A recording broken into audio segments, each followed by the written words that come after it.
Selon Caroline Désir, les enfants de télétravailleurs ne sont pas d'office exclus des garderies d'école. Les parents qui télétravaillent sont autorisés à confier leurs enfants aux garderies assurées par les écoles durant la crise sanitaire. Si ces garderies ont dans un premier temps été organisées pour les parents devant être physiquement présents sur leur lieu de travail, cela ne veut pas dire que les parents qui télétravaillent en sont exclus, a indiqué mardi la ministre de l'Éducation, Caroline Désir, PS, en commission du Parlement de la Fédération Wallonie-Bruxelles. Mais si certaines écoles arrivent à saturation pour ces demandes de garderie, celles-ci peuvent alors fixer des priorités d'accès, en privilégiant d'abord les parents devant être physiquement sur leur lieu de travail, a-t-elle précisé en réponse à plusieurs questions de députés. Ceci relayait les difficultés vécues par certains parents après 11 semaines de confinement à télétravailler tout en s'occupant de leurs jeunes enfants. D'après ces députés, certaines directions d'école n'hésiteraient pas à recourir à des pratiques de dissuasion auprès des parents pour qu'ils gardent leurs enfants chez eux. Si des parents estiment être face à des situations abusives, ils doivent le faire savoir auprès de l'administration de l'enseignement, a insisté Madame Désir. Un formulaire de dépôt de plainte en ligne a d'ailleurs été rédigé à cet effet. Il est consultable sur le site enseignement.be. Selon la ministre Désir, le taux de présence moyen dans les garderies scolaires était de 3 à 4% la semaine dernière, mais ce chiffre va croissant. Au début du confinement mi-mars, il n'était ainsi que de 2%.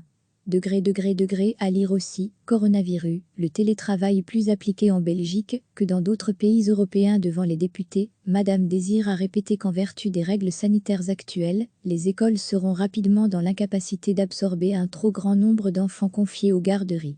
Si ces normes ne sont pas assouplies, il faudra alors recourir au dispositif ATL, accueil temps libre, existant dans les communes, a-t-elle conclu.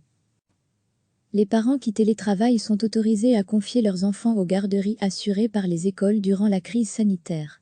Si ces garderies ont dans un premier temps été organisées pour les parents devant être physiquement présents sur leur lieu de travail, cela ne veut pas dire que les parents qui télétravaillent en sont exclus, a indiqué mardi la ministre de l'Éducation, Caroline Désir, PS, en commission du Parlement de la Fédération Wallonie-Bruxelles. Mais si certaines écoles arrivent à saturation pour ces demandes de garderie, celles-ci peuvent alors fixer des priorités d'accès, en privilégiant d'abord les parents devant être physiquement sur leur lieu de travail, a-t-elle précisé en réponse à plusieurs questions de députés. Ceci relayait les difficultés vécues par certains parents après 11 semaines de confinement à télétravailler tout en s'occupant de leurs jeunes enfants. D'après ces députés, certaines directions d'école n'hésiteraient pas à recourir à des pratiques de dissuasion auprès des parents pour qu'ils gardent leurs enfants chez eux. Si des parents estiment être face à des situations abusives, ils doivent le faire savoir auprès de l'administration de l'enseignement, a insisté Madame Désir. Un formulaire de dépôt de plainte en ligne a d'ailleurs été rédigé à cet effet. Il est consultable sur le site enseignement.be. Selon la ministre Désir, le taux de présence moyen dans les garderies scolaires était de 3 à 4% la semaine dernière, mais ce chiffre va croissant. Au début du confinement mi-mars, il n'était ainsi que de 2%.